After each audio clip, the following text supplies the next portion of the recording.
شام کے کھانے پر جب چنگیز اور وکٹر اپنی ڈیوٹی سر انجام دے رہے تھے، ہرمن آ گیا۔ اس نے چنگیز کے ساتھ دوستانہ انداز سے ہاتھ ملایا اور کہا، تمہیں معلوم ہے کہ ہماری افواج تاریخ کی سب سے بڑی مہم پر جا رہی ہیں۔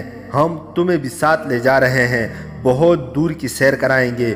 وکٹر بھی ساتھ ہوگا، چونکہ 2-3 بادشاہ ساتھ ہوں گے، اس لیے تم دونوں کا ساتھ جانا ضروری ہے۔ میں ضرور چلوں گا، چنگیز نے کہا۔ ہرمن کو رپورٹ مل چکی تھی کہ راشد چنگیز جاسوس ہے، اور آج رات اس کے محکمے کی ایک جوان سال اور دلنشیں عورت جس نے اس سے بے نقاب کیا ہے، اس سے اس کے گروہ کے دیگر افراد کے نام اور پتے بھی حاصل کر لے گی۔ ہرمن نے اس عورت کو نئی ہدایات دی تھی اور نائب سے کہا تھا کہ چنگیز کے گروہ کا انکشاف ہونے تک یہ عورت اس سے اکیلی ملتی رہے اور اتنی ہوشیار رہے کہ چنگیز کو شک نہ ہو۔ چنگیز کا دھیان اپنے کام میں تھا ہی نہیں، وہ لمحے گن گن کر گزار رہا تھا۔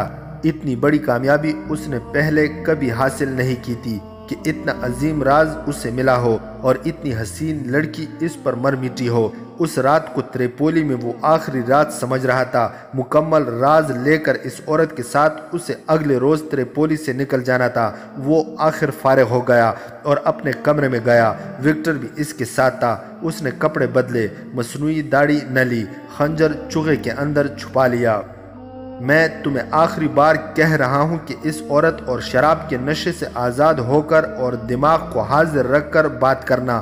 وکٹر نے اس سے کہا، مجھے خطرہ محسوس ہو رہا ہے کہ تم اس عورت کو پوری چھان بین کیے بغیر اس سے اپنے سارے راز دے دو گے۔ سنو وکٹر، چنگیز نے عجیب سے لہجے میں کہا، میں اس عورت کے خلاف کوئی بات نہیں سنوں گا۔ میں نے اس کے ساتھ بڑی لمبی ملاقاتیں کی ہیں، اس کی پوری کہانی سنی ہے۔ تم اس سے نہیں سمجھ سکتے، میں بہتر سمجھتا ہوں۔ مجھے پاگل نہ سمجھو، یہ میری پہلی اور آخری محبت ہے۔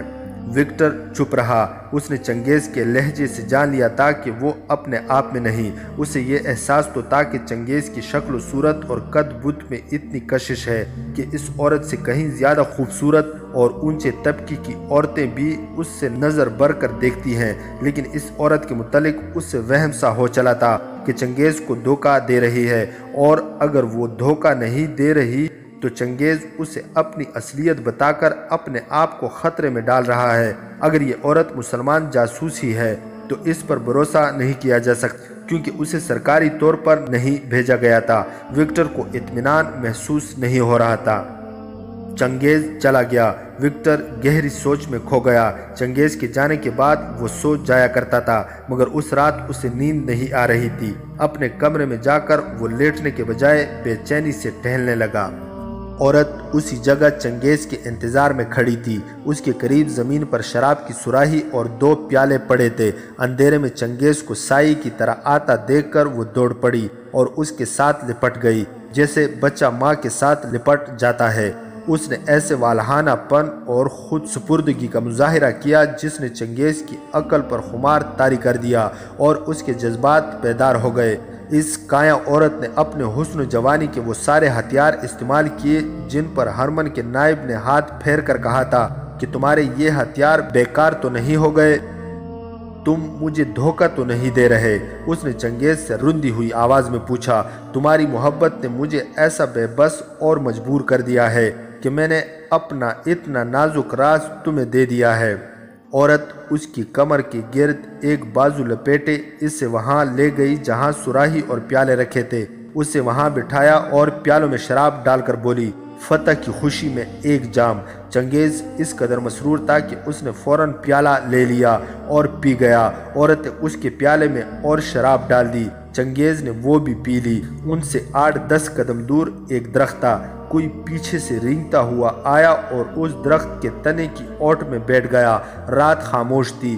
درخت کی اوٹ میں بیٹھے ہوئے آدمی کو چنگیز اور عورت کی سرگوشیاں بھی سنائی دے رہی تھی، مگر وہ سرگوشیوں میں نہیں، ذرا اونچی آواز میں باتیں کر رہے تھے۔ اب بتاؤ کیا خبر لائی ہو؟ چنگیز نے عورت سے پوچھا۔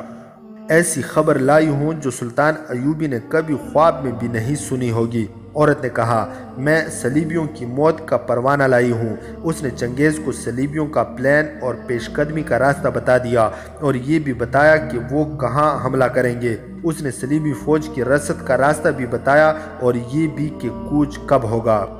ہمیں یہاں سے جلدی نکل جانا چاہیے، چنگیز نے کہا۔ کل رات نکل چلیں؟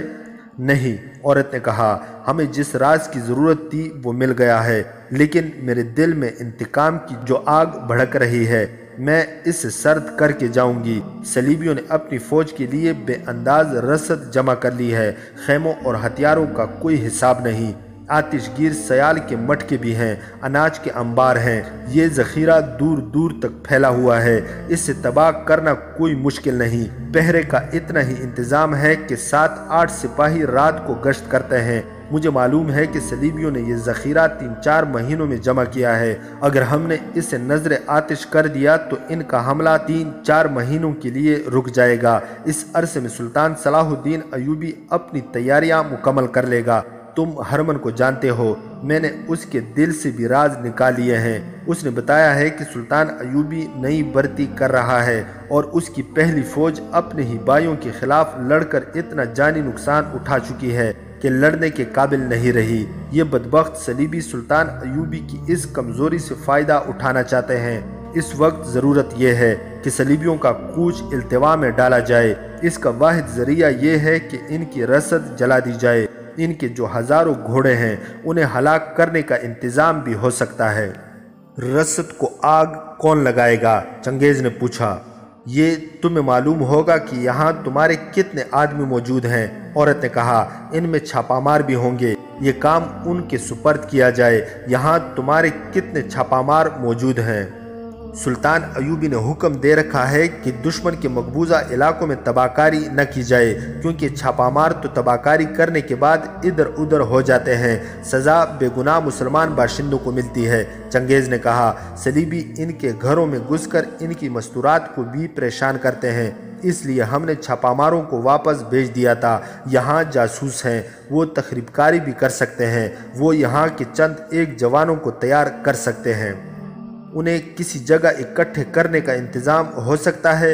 عورت نے پوچھا اور چنگیز کے پیالے میں شراب ڈال کر اپنے ہاتھوں پیالہ اس کے منہ کے ساتھ لگا دیا۔ ہم نے ایک مسجد کو خفیہ اڈا بنا رکھا ہے، چنگیز نے شراب کا پیالہ پی کر کہا۔ اس نے مسجد کا محل وقوع بتا دیا اور کہا، اس مسجد کا امام ہماری جماعت کا امیر ہے، بہت قابل اور دلیر انسان ہے، میں آج رات ہی اسے بتا دوں گا۔ وہ کل ان جوانوں کو مسجد میں اکٹھا کر لے گا، وہ سب نماز پڑھنے کے بہانے آئیں گے۔ صرف ایک قابل اور دلیر آدمی سے کام نہیں چلے گا، عورت نے کہا۔ امام کے ساتھ تم ہوگے اور 3-4 اور ذہین آدمیوں کا ہونا ضروری ہے تاکہ اس تباہ کاری کا منصوبہ دانشمندی سے بنے۔ یہ ذخیرہ اس وقت تباہ کیا جائے گا جب ہم دونوں یہاں سے نکل جائیں گے، ورنہ شہر کی ناکہ بندی ہو جائے گی۔ صرف امام نہیں، چنگیز نے کہا، یہاں ہمارا ایک سے بڑھ کر ایک قابل آدمی موجود ہے۔ اس نے چند ایک آدمیوں کے نام بتا دیے اور کہا، میں ان سب کو مسجد میں بلا سکتا ہوں۔ یہ عورت چنگیز سے یہی راز لینا چاہتی تھی۔ اس نے اس گروہ کے متعلق کچھ اور باتیں پوچھی جو چنگیز نے بتا دی اور کہا، اس محل میں اکیلا نہیں، میرے ساتھ وکٹر نام کا جو آدمی ہے وہ بھی ہمارے گروہ میں ہے۔ وکٹر بھی؟ عورت نے چونک کر کہا۔ ہاں، چنگیز نے کہا، کیا تم ہماری استادی کی تعریف نہیں کرو گے کہ ہم نے ایک عیسائی کو بھی اپنا جاسوس بنا رکھا ہے؟ عورت کچھ دیر خاموش رہی، پھر بولی، کل دن کو میں تمہارے کمرے میں آؤں گی، مجھے وہاں آنے سے کوئی نہیں روک سکتا۔ عورت جانے کے لیے اٹھی۔ درخت کی اوٹ میں چھپے ہوئے آدمی نے حرکت کی۔ اس نے بیٹھے بیٹھے کمر بند سے خنجر نکالا اور 8-10 قدم کا فاصلہ 2 چھلانگوں میں طے کر کے عورت کو پیچھے سے ایک بازو سے جکڑ لیا۔ اس کا خنجر والا ہاتھ اوپر اٹھا، تیزی سے نیچے آیا، خنجر عورت کے سینے میں اتر گیا۔ عورت کی ہلکی سی چیخ سنائی دی اور یہ آواز، میرے سینے میں خنجر اتر گیا ہے۔ چنگیز نے خنجر نکالا اور اس آدمی کو للکار کر اس پر حملہ کیا۔ اس آدمی نے گھوم کر عورت کو آگے کر دیا اور کہا، میں وکٹر ہوں چنگیز، اس بدبخت کو زندہ نہیں رہنا چاہیے۔ عورت سسک رہی تھی۔ وکٹر نے اسے پیچھے سے ایک بازو میں دبوچ رکھا تھا۔ تم ذلیل عیسائی! چنگیز شراب کے نشے میں تھا۔ وہ وکٹر کو برا بلا کہنے لگا۔ وکٹر نے عورت کو آگے کر دیا اور اس سے ڈال بنا کر بولا، ہوش میں آؤ چنگیز، تم نے اس سے سب کچھ بتا کر سارا کھیل برباد کر دیا ہے۔ اگر یہ زندہ رہی تو کل ہم سب گرفتار ہو جائیں گے۔ چنگیز بچھڑے ہوئے چیتے کی طرح اس کے ارد گرد گھوم اور پھنکار رہا تھا۔ لڑکی ابھی ہوش میں تھی، کراہتے ہوئے بولی، چنگیز، میرے خون کا انتقام تمہارے سر ہے۔ عیسائی ہمارے دوست نہیں ہو سکتے۔ میں اب زندہ نہیں رہوں گی۔ یہ ہمارا نہیں، صلیبیوں کا جاسوس ہے۔ چنگیز نے جست لگا کر وکٹر پر حملہ کیا۔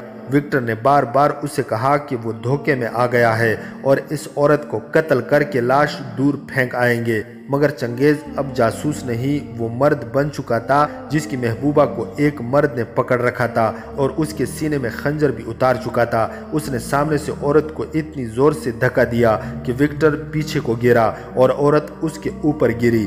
چنگیز نے وکٹر پر خنجر کا وار کیا۔ وہ ہوشیار اور پھرتیلا تھا، ایک طرف ہو گیا اور اٹھا۔ چنگیز نے اس پر ایک اور وار کیا، خنجر اس کے کندھے میں لگا۔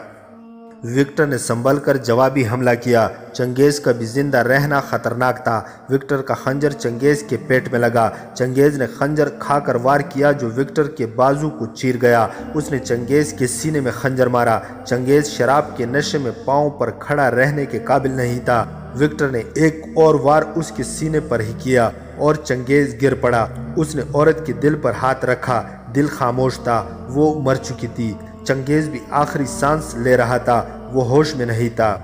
وکٹر کے کندھے اور بازو سے خون بہہ رہا تھا۔ اس نے عورت کے کپڑے پھاڑے اور بازو پر باندھ لیے۔ کندھے کے زخم میں کپڑا ٹھونس دیا تاکہ خون بند ہو جائے۔ وہ چل پڑا۔ اس نے رفتار تیز کر لی۔ زخموں پر کپڑا باندھ لینے کے باوجود خون نہ رکا۔ اس نے پرواہ نہ کی اور چلتا گیا۔ وہ ایک گلی میں داخل ہو گیا اور ایک موڑ مڑ کر وہ ایک فراخ گلی میں چلا گیا۔ تریپولی پر گہری نیند طاری تھی۔ گلیاں سنسان تھی۔ تمام گھروں کے دروازے بند تھے۔ صرف ایک دروازہ کھلا ہوا تھا۔ یہ خدا کے گھر کا دروازہ تھا۔ یہ مسجد تھی۔ وہ اس مسجد میں پہلی بار آیا تھا۔ چنگیز نے اسے بتا رکھا تھا کہ کبھی اس مسجد میں جانے کی ضرورت پڑے تو مسجد کے صحن میں چلے جانا۔ بائیں دیوار میں ایک دروازہ ہے جو امام کے گھر کا ہے۔ وکٹر نے یہ مسجد باہر سے دیکھی تھی۔ یہ سلطان ایوبی کے تریپولی میں موجود جاسوسوں کا خفیہ ہیڈ کوارٹر تھا اور مسجد کا امام مسجد کا ہی نہیں، جاسوسوں کے اس گروہ کا بھی امام تھا۔ وکٹر نے کھلے دروازے میں داخل ہو کر جوتے اتار دیے۔ رات آدھی گزر چکی تھی۔ امام گہری نیند سویا ہوا تھا۔ دروازے کی دستک نے اسے جگا دیا۔ اس نے دانستہ توقف کیا۔ وہ دستک ایک بار پھر سننے کے انتظار میں تھا۔ دستک پھر ہوئی۔ یہ جاسوسوں کی مخصوص دستک تھی۔ پھر بھی اس نے لمبا خنجر ہاتھ میں لیا اور دروازہ کھولا۔ دھیمی آواز میں کہا، چنگیز۔ وکٹر نے جواب دیا، اندر چلیں۔ خون کی بو کہاں سے آ رہی ہے؟ امام نے اندھیرے میں وکٹر کا بازو تام کر پوچھا۔ یہ میرا خون ہے، وکٹر نے جواب دیا۔ امام اسے گھسیٹتا اندر لے گیا۔ دیا جلایا تو اسے نظر آیا کہ وکٹر کے کپڑے خون سے لال اور تر ہو رہے تھے۔ وکٹر کے ساتھ اس کا وہی تعارف تھا جو چنگیز نے غائبانہ کرا رکھا تھا۔ امام نے اسے دور سے دیکھا تھا۔ وکٹر کو وہ پس منظر میں رکھتے تھے، جس کی وجہ یہ نہیں تھی کہ وہ عیسائی تھا، بلکہ یہ کہ اسے انہوں نے اندر کی اطلاعات فراہم کرنے کا کام سونپ رکھا تھا۔ یہ جاسوسوں کا ایک طریقہ اور ان کی اپنی تنظیم تھی۔ اس لحاظ سے امام اور وکٹر ایک دوسرے کے لیے اجنبی نہیں تھے۔ تم آئے ہو؟ امام نے پوچھا۔ چنگیز کیوں نہیں آیا؟ وہ اب کبھی نہیں آ سکے گا۔ کیوں؟ امام نے گھبرا کر پوچھا۔ پکڑا گیا ہے؟ اسے اس کے گناہوں نے پکڑا ہے، وکٹر نے جواب دیا، اور میرے خنجر نے اسے سزائے موت دے دی ہے۔ آپ میرا خون نہیں دیکھ رہے؟ کیا آپ میرا خون بند کرنے کا بندوبست نہیں کر سکتے؟ آپ گھبرائیں نہیں، خدا کا شکر ادا کریں کہ چنگیز زندہ نہیں۔ ہم میں سے ہر کوئی قید خانے کی اذیتوں سے مارا جاتا۔ امام نے بہت تیزی سے دوائیاں نکالی، پانی لایا اور اس کے زخم دھونے لگا۔ وکٹر کو کپڑے بدلنے کو کہا۔ نہیں، وکٹر نے جواب دیا، میں نے سوچ لیا ہے کہ مجھے کیا کرنا ہے۔ میں انہی کپڑوں میں واپس جاؤں گا۔ میں نے آپ کا نمک کھایا ہے۔ میرا عزیز دوست اور بڑے ہی خطرناک سفر کا ساتھی میرے ہاتھوں قتل ہو گیا ہے۔ میں آپ سب کے لیے اپنے آپ کو قربان کرنے کا ارادہ کر چکا ہوں۔ میں اپنی گردن جلاد کے آگے جھکا کر آپ سب کو صاف بچا لوں گا۔ امام اس کے زخم صاف کر کے ان پر سفود چھڑک رہا تھا اور وکٹر اسے سارا واقعہ سنا رہا تھا۔ اس نے ہر ایک تفصیل سنا کر کہا، مجھے شک ہو گیا تھا کہ یہ عورت فریب کے سوا کچھ بھی نہیں۔ میں نے وہ بوڑھا کمانڈر کبھی نہیں دیکھا تھا جس کی وہ اپنے آپ کو داشتہ بتاتی تھی۔ اس کا ہر رات چنگیز کے راستے میں آ جانا ایک ثبوت تھا کہ وہ قریب ہی کہیں ہوتی ہے اور چنگیز پر نظر رکھتی ہے۔ میں نے چنگیز سے جب بھی کہا کہ وہ زیادہ احتیاط کرے، وہ غصے میں آ گیا۔ میں آپ کو بتا چکا ہوں کہ وہ شراب بھی پینے لگا تھا۔ مجھے شک ہے کہ شراب میں اسے حشیش ملا کر پلائی جاتی تھی، ورنہ چنگیز جیسا سخت آدمی اور ایمان کا پکا اتنی جلدی اور اتنی آسانی سے اس فریب میں نہ آتا۔ بڑی خوبصورت لڑکیاں اسے اپنی محبت میں گرفتار کرنے کی کوشش کر چکی تھی، وہ ہنس کر ٹال دیا کرتا تھا۔ اس عورت نے اسے اپنے حسن اور حشیش کی آمیزش والی شراب کے طلسم میں جسمانی نہیں ذہنی طور پر گرفتار کر لیا تھا۔ اس نے جب یہ بتایا کہ اس نے عورت کو بتا دیا ہے کہ وہ جاسوس ہے تو میرا دل کانپ اٹھا۔ مجھے جیسے عالم غیب سے اشارہ مل رہا تھا کہ چنگیز نے اتنی بڑی لغزش کی ہے جس کی سزا صرف اس کی نہیں ہم سب کی موت ہے، اور اس کی یہ لغزش شام اور مصر کی آزادی کی موت کا باعث بھی بن سکتی ہے۔ میں نے اسے سمجھانے کی کوشش کی، مگر اس کی عقل پر عورت نے جو طلسم طاری کر دیا تھا وہ اس سے ہم سے اور اپنے فرائض سے اور اپنے ایمان سے بھی بہت دور لے گیا تھا۔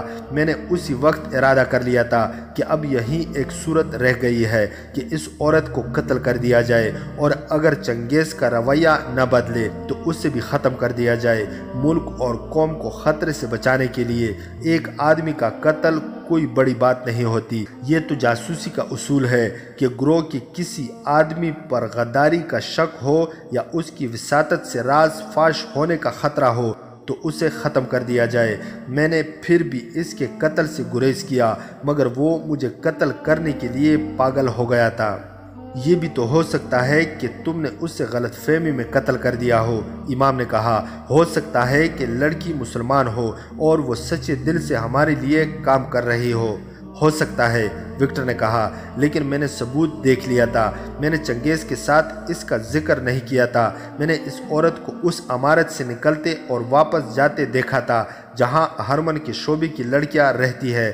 میں نے یہ بھی معلوم کر لیا تھا کہ یہ عورت کسی کمانڈر کی داشتہ نہیں، وہ اس عمارت میں رہتی ہے۔ آج رات میں چنگیز کے پیچھے چلا گیا اور جہاں وہ اس عورت کے ساتھ بیٹھا تھا وہاں سے چند قدم دور میں ایک درخت کے پیچھے بیٹھ گیا۔ عورت نے جس انداز سے چنگیز سے راز کی باتیں پوچھی اور جو باتیں پوچھی وہ اس شک کو یقین میں بدلنے کے لیے کافی تھی کہ یہ عورت صلیبیوں کی جاسوس ہے۔ اس نے تریپولی میں ہمارے چھاپہ ماروں کے متعلق پوچھا اور چنگیز کو بتایا کہ صلیبی فوج کے لیے رسد وغیرہ کا بے انداز ذخیرہ رکھا گیا ہے جس میں آتش گیر سیال کے بے شمار مٹکے ہیں۔ میں بھی جاسوس ہوں، مجھے اچھی طرح علم ہے کہ یہاں کہیں بھی اتنا ذخیرہ نہیں رکھا گیا۔ اس نے جو جگہ بتائی تھی وہاں کچھ بھی نہیں، آپ خود کل جا کے دیکھ لینا۔ چنگیز نے اس کے آگے ہماری ساری جماعت کی نشاندہی کر دی اور اس نے میرا نام لے کر مجھے بھی بے نقاب کر دیا۔ میں اتنی اہم جگہ پر ہوں جہاں مجھے راز کی گہری باتیں بھی معلوم ہو جاتی ہیں۔ اس عورت نے میرا نام سنا تو وہ اپنی حیرت کو چھپا نہ سکی، وہ بہت دیر خاموش رہی، پھر وہ اٹھ کھڑی ہوئی۔ ہمارا اتنا خطرناک راز یہ عورت لے جا رہی تھی اور یہ راز سیدھا ہرمن کے پاس جا رہا تھا۔ اس کے نتائج کا آپ اندازہ کر سکتے ہیں۔ میں نے اٹھ کر عورت کو پکڑ لیا اور خنجر اس کے سینے میں گھونپ دیا۔ چنگیز مجھ پر ٹوٹ پڑتا تھا، اسے بہت سمجھایا، حقیقت بتائی، مگر شراب نے اسے حیوان بنا رکھا تھا۔ میں نے اس کے خنجر سے زخم کھا کر بھی اسے سمجھایا، مگر وہ سوچنے سمجھنے کی حالت میں تھا ہی نہیں۔ میں نے محسوس کر لیا کہ یہ زندہ رہا تو میں اسے قابو میں نہیں لا سکوں گا اور ہمارا اصل مقصد بری طرح ختم ہو جائے گا۔ میں نے اسے بھی ختم کر دیا۔ تم نے اچھا کیا ہے، امام نے کہا، میں تمہارا فیصلہ قبول کرتا ہوں۔ تم اب تریپولی سے نکل جاؤ، میں انتظام کر دیتا ہوں۔ نہیں، وکٹر نے کہا، صبح چنگیز اور عورت کی لاشیں سب دیکھ لیں گے۔ مجھے یقین ہے کہ ہرمن کو معلوم ہو چکا ہے کہ چنگیز جاسوس تھا، اس نے اس عورت کو اس کے پیچھے ڈالا تھا۔ وہ یہی سمجھے گا کہ ان دونوں کو مسلمان جاسوسوں نے قتل کیا ہے، پھر یہاں کے مسلمانوں کے لیے قیامت آ جائے گی۔ پہلے ہی احکام مل چکے ہیں کہ کسی پر جاسوسی کا شک ہو تو اسے قید یا قتل کر دیا جائے۔ اب تو یوں سمجھو کہ یہاں کے ہر مسلمان گھرانے پر ہرمن نے ایک ایک جاسوس مقرر کر دیا ہے۔ یہ لوگ مسلمانوں کو ظلم و تشدد کا نشانہ بنانے کے بہانے ڈھونڈ رہے ہیں۔ میں واپس اپنی جگہ جا رہا ہوں۔ میں یہ قتل اپنے ذمہ لوں گا اور وجہ یہ بتاؤں گا کہ میں اور چنگیز رقیب تھے۔ ہم تم سے اتنی قربانی نہیں لیں گے۔ امام نے کہا، میں تمہارے ساتھ ایک آدمی کو بھیجوں گا جو تمہیں قاہرہ چھوڑ آئے گا۔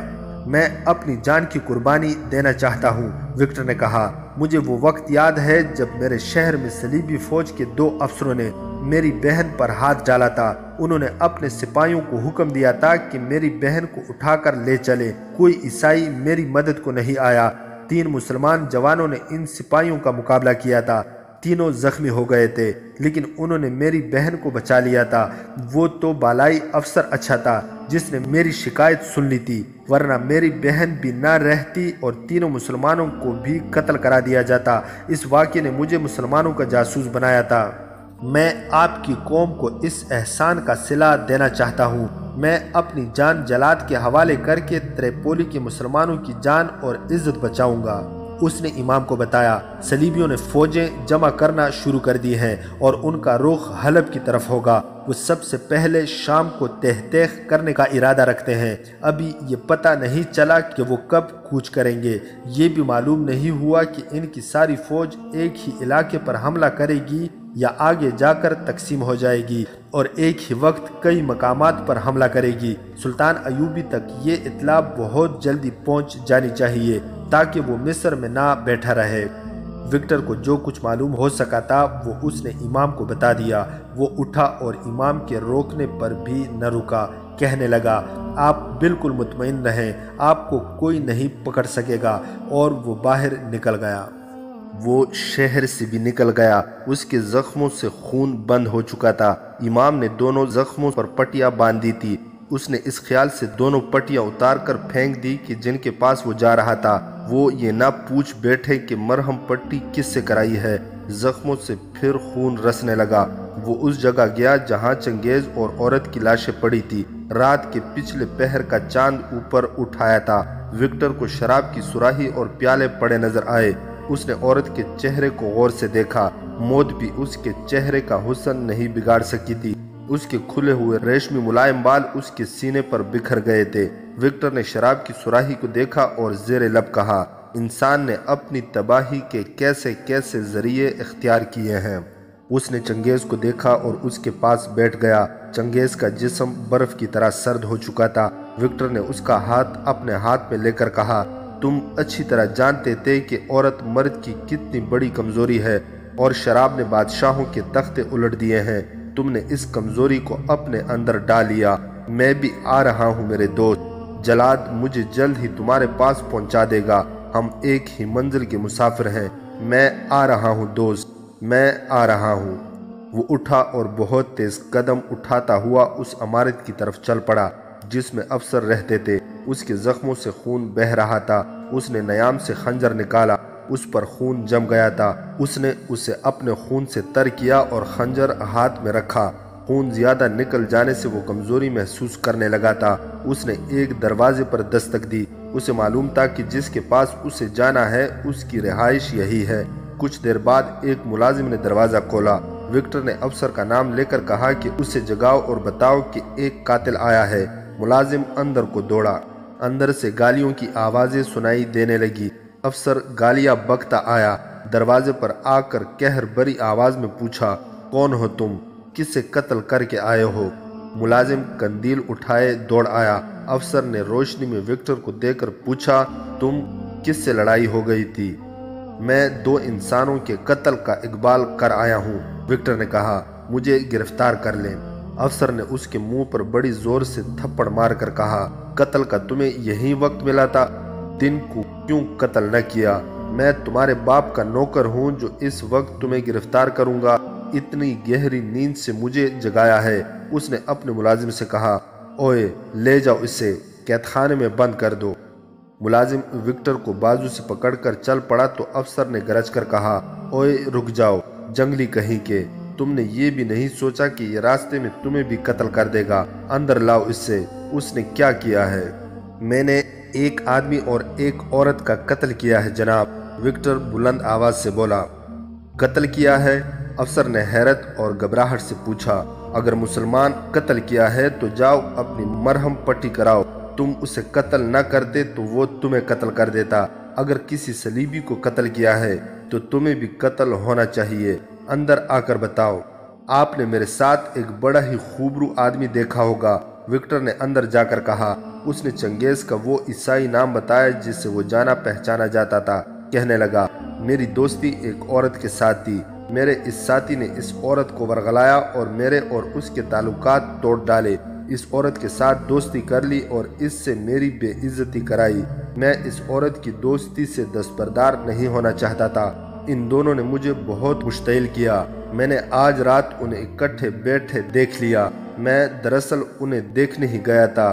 انہیں میں نے ایسی حالت میں دیکھا جو میری برداشت سے باہر تھی۔ میں نے عورت پر حملہ کیا اور اسے خنجر سے مار ڈالا۔ پھر اپنے رقیب کے ساتھ خنجر بازی ہوئی۔ مجھے یہ 2 زخم آئے، اسے بھی 2 ہی زخم آئے ہیں مگر مہلک ثابت ہوئے ہیں۔ کہیں بھاگ جانے کے بجائے آپ کے پاس آ گیا ہوں۔ افسر نے کہا، عورت کے لیے قتل ہونا یا قتل کرنا عقل مندی تو نہیں۔ یہ افسر بالکل سنجیدہ نہیں لگتا تھا۔ وہ شاید وکٹر کو چھوڑ دیتا مگر صبح ہوتے ہی لاشیں دیکھی گئی۔ ہرمن اور اس کے نائب کو پتہ چلا تو دونوں غصے سے پاگل ہونے لگے۔ مقتولہ ان کی بڑی قیمتی اور کارآمد مخبر اور جاسوس تھی اور چنگیز اس عورت کا شکار تھا جس سے اس گروہ کا سراغ لگانا تھا۔ یہ گروہ محفوظ ہو گیا تھا۔ وکٹر کے زخموں سے خون بہہ رہا تھا۔ کسی نے اس کی مرہم پٹی کی نہ سوچی۔ ہرمن نے اس سے پیٹنا شروع کر دیا جس سے وکٹر بے ہوش ہو گیا۔ اس کے بعد وہ کبھی بھی ہوش میں نہ آیا۔ دوسرے دن بے ہوشی کی حالت میں اسے جلاد کے حوالے کر دیا گیا۔ جلاد کے کلہاڑے نے ایک ہی وار سے اس کا سر تن سے جدا کر دیا۔ اس کے سر اور دھڑ کو جب ایک گھڑے میں پھینکا جا رہا تھا اس وقت امام کا روانہ کیا ہوا ایک جاسوس تریپولی سے دور نکل گیا تھا۔ اسے اونٹ پر بھیجا گیا تھا کیونکہ قاہرہ تک کا سفر بڑا ہی لمبا اور بڑا ہی کھٹن تھا جسے صرف اونٹ برداشت کر سکتا تھا۔ 572 ہجری یعنی 1177 عیسوی کے اوائل کا ایک مہینہ تھا۔ قاہرہ کے فوجی علاقے میں غیر معمولی رونق اور چہل پہل تھی۔ کسی میدان میں گھوڑے دوڑائے جا رہے تھے اور کہیں پیادہ سپاہیوں کو ٹریننگ دی جا رہی تھی۔ شتر سواروں کی رونق الگ تھی۔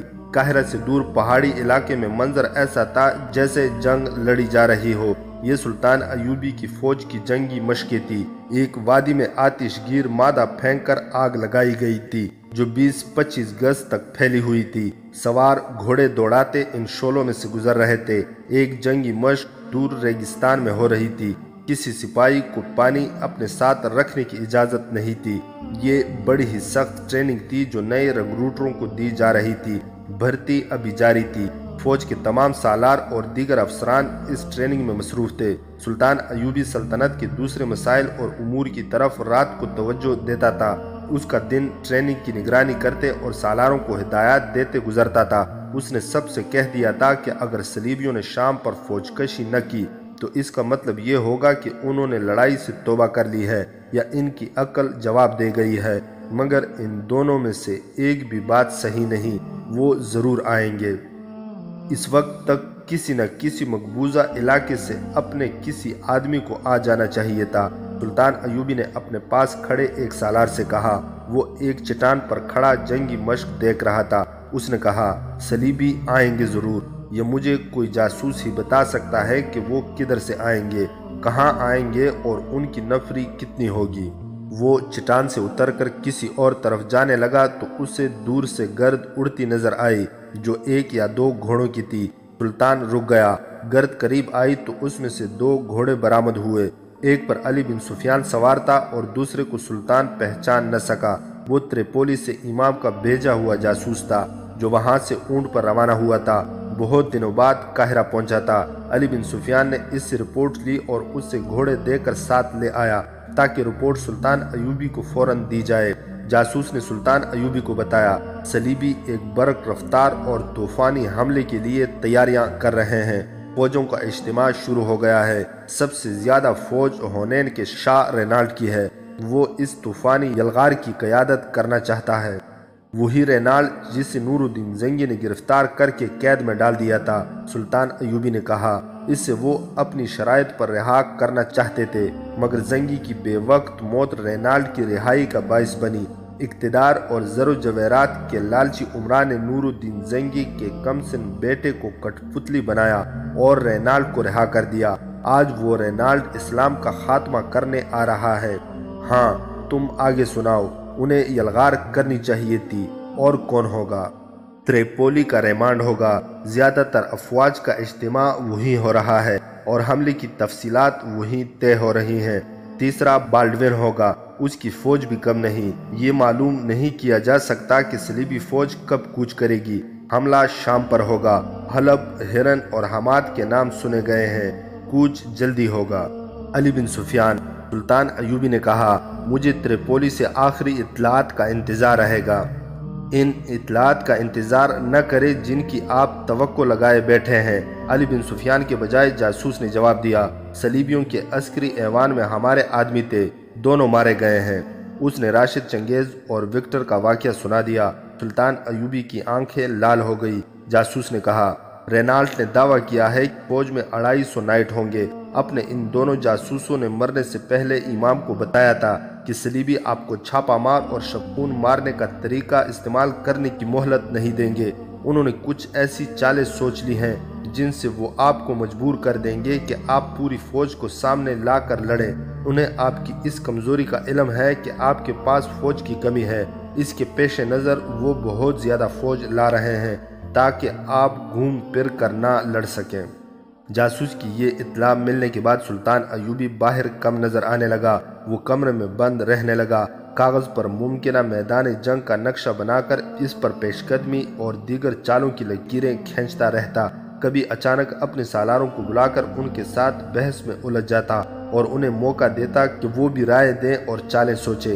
ان سالاروں میں ایک عیسیٰ القہاری تھا جو ایک قابل سالار ہونے کے علاوہ عالم اور قانون دان بھی تھا۔ اسے بعض مورخوں نے سلطان ایوبی کا دست راست بھی کہا ہے۔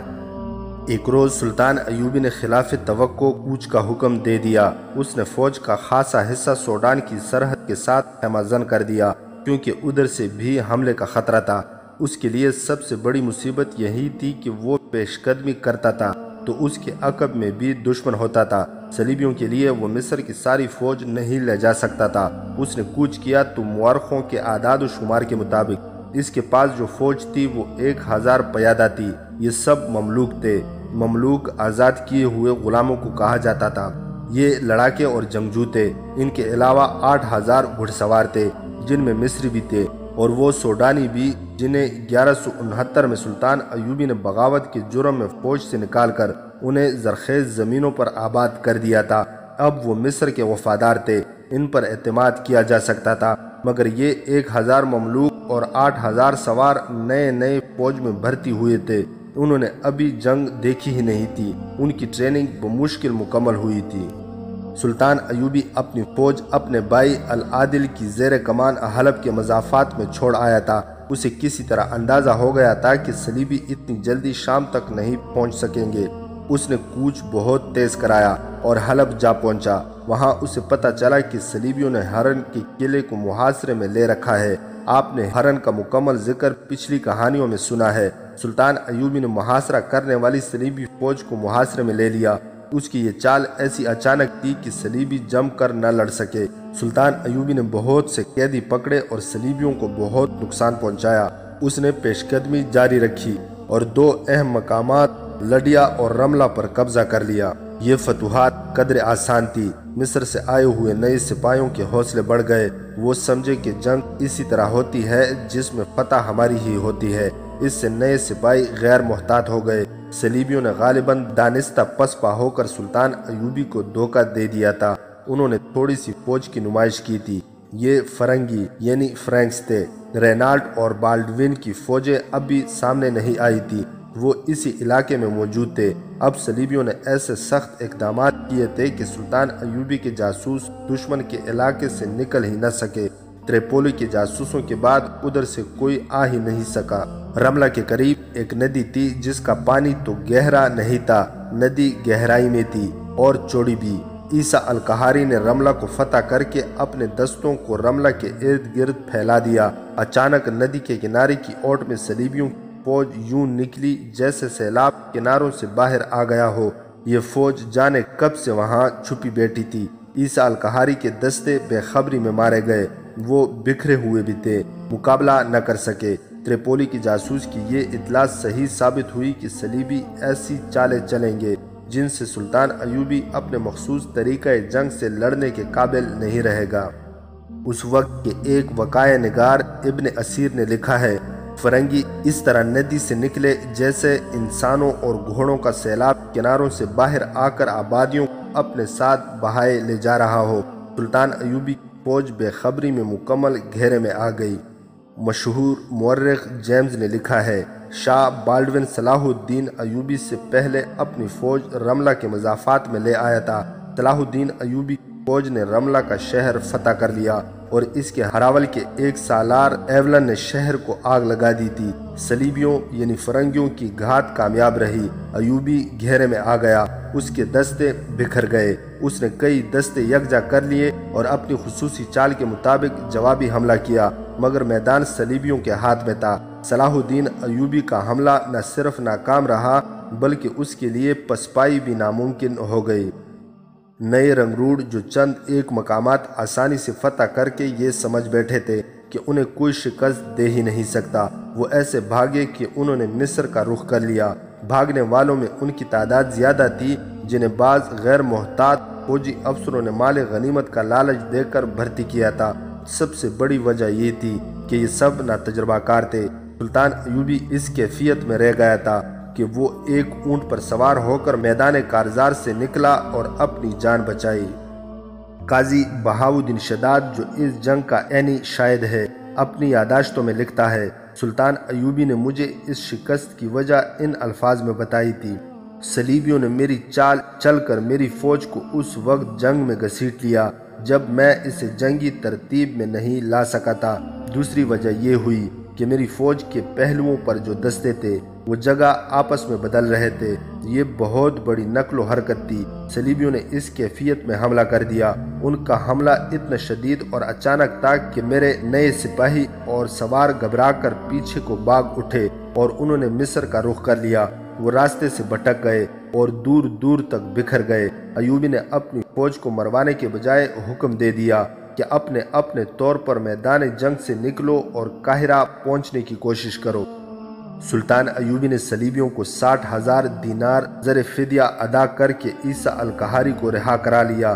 ایک مصرف وقائع نگار محمد فریب ابو حدید نے لکھا ہے کہ سلطان ایوبی نے اپنے بھائی شمس الدولہ توران شاہ کو اس جنگ اور اپنی شکست کا حال لکھا تھا، جس میں اس نے عربی کا ایک شعر بھی لکھا تھا۔ اس کے معنی یہ ہیں، میں نے تمہیں اس وقت یاد کیا جب صلیبی برچھیاں چل رہی تھی، دشمن کی سیدھی اور گندمی رنگ کی برچھیاں ہمارے جسموں میں داخل ہو کر ہمارا خون پی رہی تھی۔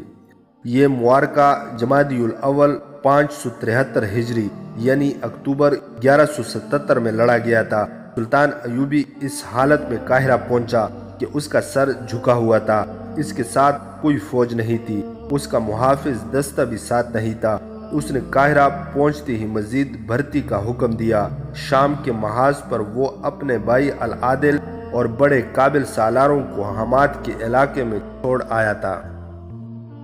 داستان ایمان فروشوں کی اگلی قسط آپ لوگ ہماری نیکسٹ ویڈیو میں ملاحظہ کر سکتے ہیں۔ مزید حقیقی اور تاریخی واقعات کے لیے اس چینل کو سبسکرائب کرنا نہ بھولیے گا۔